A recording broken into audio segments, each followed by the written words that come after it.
रामनवमी के जुलूस के बाद उपजे विवाद के कारण 25 दिनों तक मध्य प्रदेश के खरगोन में कर्फ्यू लगा रहा। कर्फ्यू के बाद धीरे धीरे हालात सामान्य होते दिख रहे हैं, लेकिन दंगों के 2 महीनों बाद अब प्रशासन की तरफ से दो सांप्रदायिक इलाकों के बीच दीवार खड़ी की जा रही है। प्रशासन द्वारा की गई इस कार्रवाई से एक पक्ष नाराज है तो दूसरा पक्ष प्रशासन की कार्रवाई को सही ठहरा रहा है। स्थानीय प्रशासन की इस कार्रवाई को हाईकोर्ट में चुनौती दी गई, जिस पर उच्च न्यायालय की इंदौर खंडपीठ ने खरगोन कलेक्टर से जवाब तलब किया है। जानकारी के मुताबिक खरगोन के खसखसवाड़ी और जमींदार मोहल्ले के बीच प्रशासन द्वारा पहले लोहे के बैरिकेड्स लगाए गए, जिसके बाद सीमेंट कंक्रीट की 15 फीट ऊंची दीवार खड़ी कर दी गई। दीवार बनाने के कारण इन दोनों इलाकों के बीच सड़क बंद हो गई और अब स्थानीय लोगों को आने जाने के लिए लंबा रास्ता अपनाना पड़ रहा है।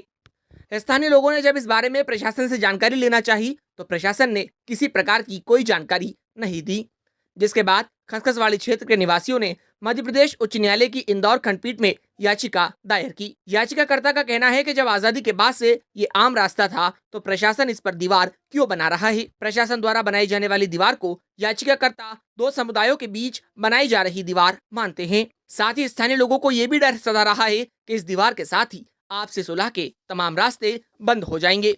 इसके अलावा उन्हें आपातकालीन स्थिति में परेशानियों का सामना भी करना पड़ेगा। खसखसवाड़ी क्षेत्र के रहने वालों को ये भी डर है कि दीवार की वजह से इलाके में एम्बुलेंस और फायर ब्रिगेड को आने जाने में दिक्कत होगी। याचिकाकर्ताओं की ओर से पैरवी कर रहे अधिवक्ता अशर वारसी ने बताया कि मध्य प्रदेश उच्च न्यायालय की इंदौर खंडपीठ ने इस मामले पर सुनवाई करते हुए खरगोन कलेक्टर से जवाब तलब किया है। अधिवक्ता अशर वारसी का यह भी कहना है कि मानव अधिकारों का हनन है। हमने माननीय न्यायालय का ध्यान इस ओर भी आकर्षित किया, जिस पर न्यायालय ने जवाब तलब किया है। आज एक याचिका दायर की थी खरगोन के लिए, जिसमें हमने माननीय न्यायालय को ये बताया था कि खरगोन के कुछ इलाके हैं जिसमें लगभग 20 से 22 हज़ार लोगों की आबादी है और उस आबादी को चारों तरफ से दीवारें खड़ी कर और मेन रोड से ब्लॉक कर दिया गया है।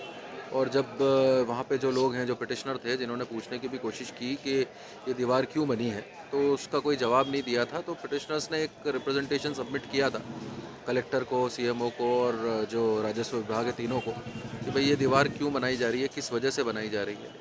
तो उसका कोई जवाब नहीं आया, तो जिससे असंतुष्ट होकर हमने माननीय न्यायालय का सहारा लिया था। और उस माननीय न्यायालय के सहारा लेने का सबसे बड़ी वजह ये थी कि ये जो दीवार बनी है, एक तो अपने आप में इलीगल है, जो कि आज़ादी के समय से यूज़ करते आ रहे हैं लोग वहाँ के, और उसमें सबसे बड़ा जो बात ये थी कि मानवाधिकार का एक हनन है कि आप किसी का रास्ता नहीं रोक सकते, एक पूरी पॉपुलेशन को आप ब्लॉक नहीं कर सकते। और सबसे बड़ी बात यह है कि खरगोन जैसा शहर जो अभी एक बड़े अनफॉर्चुनेट इवेंट से बाहर निकला है, उसमें जैसे तैसे फ़िज़ा और पूरा जो माहौल है वो नॉर्मल हो रहा है, उसमें ऐसी दीवार का कंस्ट्रक्शन करना दो समाजों के बीच में, दो कम्युनिटीज़ के बीच में एक दीवार खड़ी करने के बराबर था।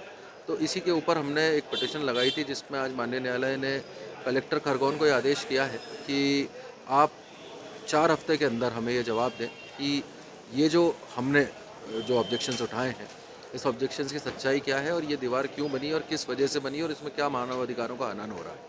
तो 4 हफ्तों के अंदर कलेक्टर को जवाब देना है इसमें।